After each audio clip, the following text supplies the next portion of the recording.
ശരിക്കും നമ്മൾ പറയുന്നുണ്ട് ഫുഡ് അൾസേഴ്സ് ഹീൽ ചെയ്യാതെ കിടക്കുന്നതൊരു കാരണം മെൻ്റൽ ഡിപ്രഷനാണെന്ന്. അപ്പോൾ നമ്മൾ ഫാമിലിയിൽ ആരൊക്കെ ഉണ്ട്, മക്കളൊക്കെ എന്ത് ചെയ്യണ് എന്നൊക്കെ നമ്മൾ സംസാരിച്ച്, പക്ഷെ അവരോട് നമ്മൾ എൻ്റെ കാഴ്ചപ്പാടിൽ ഒരു സൈക്കോളജിക്കൽ എഫക്റ്റും അവരിലുണ്ട്. അത് ഒരു ഡിപ്രഷൻ എന്ന് പറഞ്ഞൊരു ഫാക്ടർ ഉണ്ട്, ഒരു കോമ്പോണൻ്റ് ഉണ്ട്. എന്നാൽ വൂണ്ട് ഹീൽ ചെയ്യാതെ കിടക്കുന്നത് എന്നാൽ നിങ്ങൾക്കറിയോ, ഒരു ഫുഡ് അൾസേഴ്സ് വന്നു കഴിഞ്ഞാൽ നമ്മൾ പറയുന്നത് ഓഫ് ലോഡ് ചെയ്യണം എന്നാൽ കാല് നിലത്ത് വെക്കാൻ പറ്റില്ല. പക്ഷെ ആ കാല് നിലത്ത് വെക്കാതെ ആ ആൾ പരസഹായം ഇല്ലാതെ എങ്ങനെയാ ഇവൻ വാഷ്റൂമിലോട്ട് പോവും? അപ്പോൾ നമുക്ക് ചിന്തിച്ചാൽ അറിയാൻ പറ്റും. ചിലപ്പോൾ 2 മാസം എടുക്കുക മുറിവ് ഉണങ്ങാൻ. അപ്പോൾ നമ്മൾ അപ്പോൾ ഒന്നല്ലെങ്കിൽ ഡെയിലി ഡ്രസ്സിങ് ഉണ്ടാവും, അല്ലെങ്കിൽ ഒന്നരാടം ഉണ്ടാവും, അല്ലെങ്കിൽ 2 ദിവസം കൂടുമ്പോൾ ഡ്രസ്സിനായിട്ട് അവർ വരും.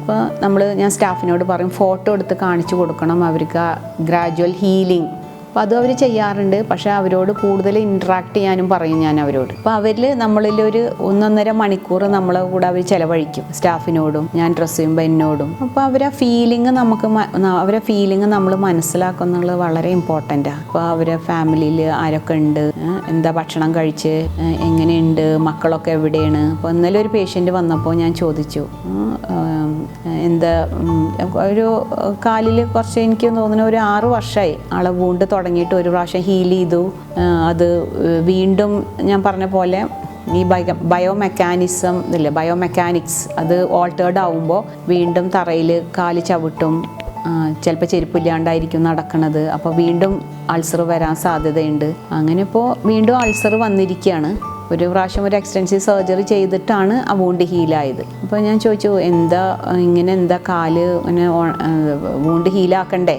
അപ്പോൾ ആളോട് വീട്ടിലെ കാര്യങ്ങൾ, അപ്പോൾ മോനെ എന്താ എടുക്കണേ എന്ന് ചോദിച്ചപ്പോൾ പറഞ്ഞു മോന് ജോലി കിട്ടി, ഒരു ബാംഗ്ലൂർ ബേസ്ഡ് കമ്പനിയിൽ നിന്ന് ഇപ്പോൾ റിക്രൂട്ട് ചെയ്തു, ദുബായിലോട്ട് പോയി. അപ്പോൾ നമ്മളും അവരെ കൂടെ നന്നായി ജോലിയൊക്കെ ശരിയായല്ലോ അല്ലേ, സന്തോഷമല്ലേ നമുക്ക് ചോദിച്ചപ്പോൾ അവർക്കത് ഭയങ്കര ഇഷ്ടപ്പെട്ടു. നമ്മളത് മക്കളെക്കുറിച്ച് ചോദിക്കുകയാണ് അവരോട്. അപ്പോൾ ശരിക്കും നമ്മളൊരു ഫാമിലി മെമ്പർ ആവുകയാണ് ശരിക്കും.